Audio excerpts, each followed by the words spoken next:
ពីសួរបងប្អូនអរគ្នាឥឡូវនេះយើងបានមកដល់នៅក្នុងស្រុកចំការលើស្ថិតនៅក្នុងខេត្តកំពង់ចាម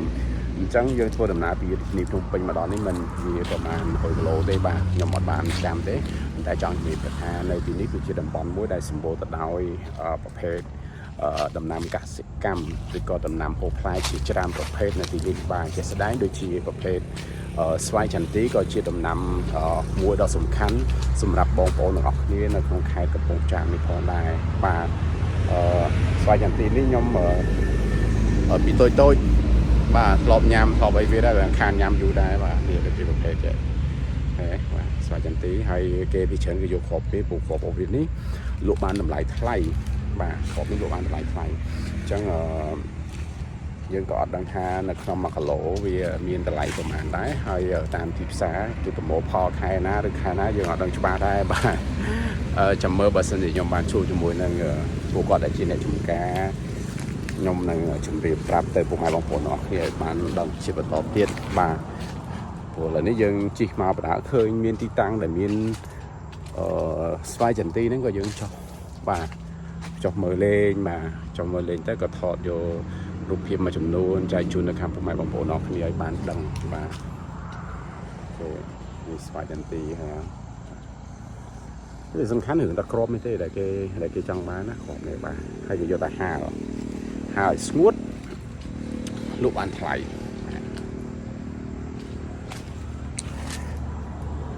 បាទឥឡូវមើលដើមណាបាទនេះដើមវាបាទហើយផ្លែនៅនេះអត់សូវមាននៅខាងពីបេះអត់បាទសូម្បីតែនៅក្របទេនៅក្របទេក៏នៅមានទីផ្សារដែរនេះបាទអូខេនៅមានលើមួយដែរវាមិនបេះអស់គាត់ថាសូម្បីតែកន្លែងខ្លះដែលវាដោះវាជ្រូកមកគ្របហ្នឹងក៏គេរើសវាប្រមូលផលវាដែរបាទ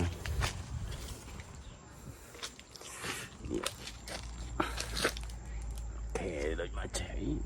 ឈូកមកនេះបាទចេះឈូកហ្នឹងគេរើសតែគ្រាប់ទេបាទគេយកតែគ្រាប់ទេយកតែគ្រាប់វានេះទេដែលសំខាន់នេះគេបាទ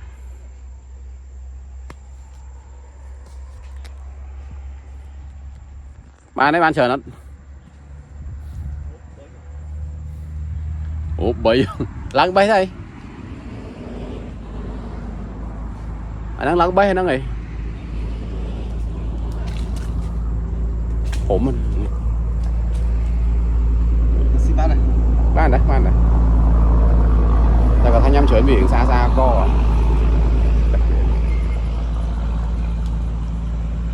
ញ៉ាំបានតែញ៉ាំបានតែជក់វាទីមកជក់វាទីហ្នឹងហើយជួយដល់ជាតិចឹង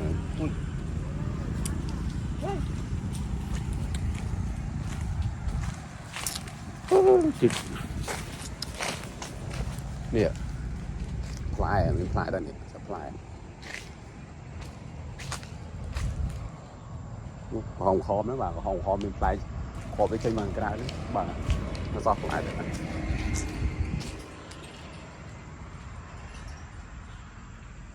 អត់ដឹងថាគេឡើងបេះពេលដើមវាខ្ពស់ពោះអញ្ចឹងពេលឡើងបេះមិនទៅ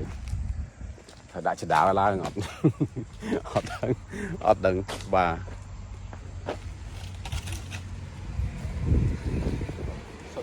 ផ្លែនេះណាបងបាទចូលចេះដល់មួយណាន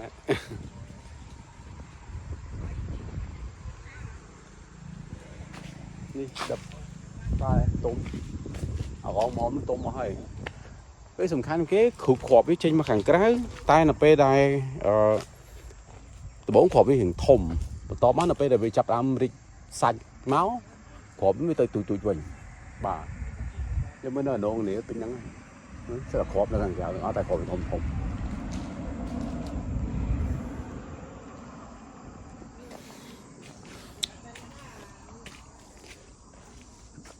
បាទចកាគេនេះធំបាទនេះបងប្អូនអរគ្នាឥឡូវយើងមើលផ្លែណាហើយគ្រាប់វានេះគ្រាប់វានៅចេញចឹងមកនេះចេញមកអនេះមកចឹងណាបាទមកក្រៅhìnhធំអញ្ចឹងដល់ពេលចាប់ដើមកសាច់គឺដើម ở sạch việt thôm cứ cọp đối với chặt làm thỏi tụi đòn thịt trắng nè bà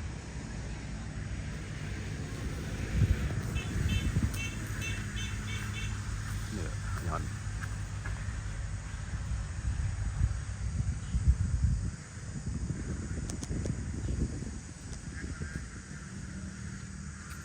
chẳng mà tập ho lại cái phơ màu này cứ lõ bàn tiết tiết nhom là 12 tại tôi một nâng ca ha crop vía và ca ha crop vía sự ngô thấy từ cao bị shop ở bàn an bà hai nâng thưa can ôm trên từ khéo tây hoàng đà bà thùng quá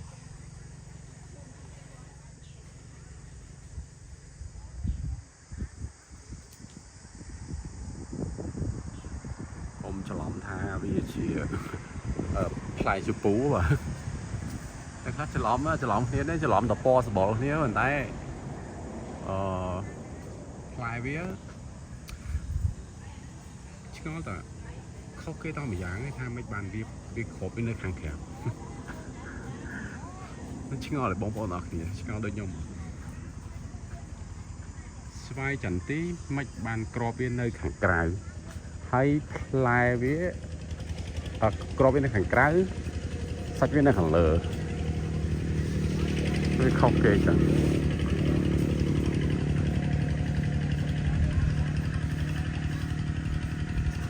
vì một bộ này chỉ ngồi được nhiều món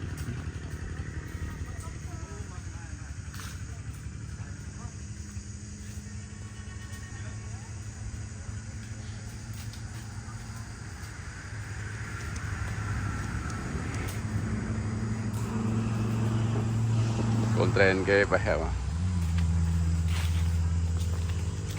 ở đây trồng ca mẹ nón ở đây trồng ca nó nghỉ hả ở lăng bay mà cho ổn là nặng cục cục thử lẽ vô ọt lẽ ọt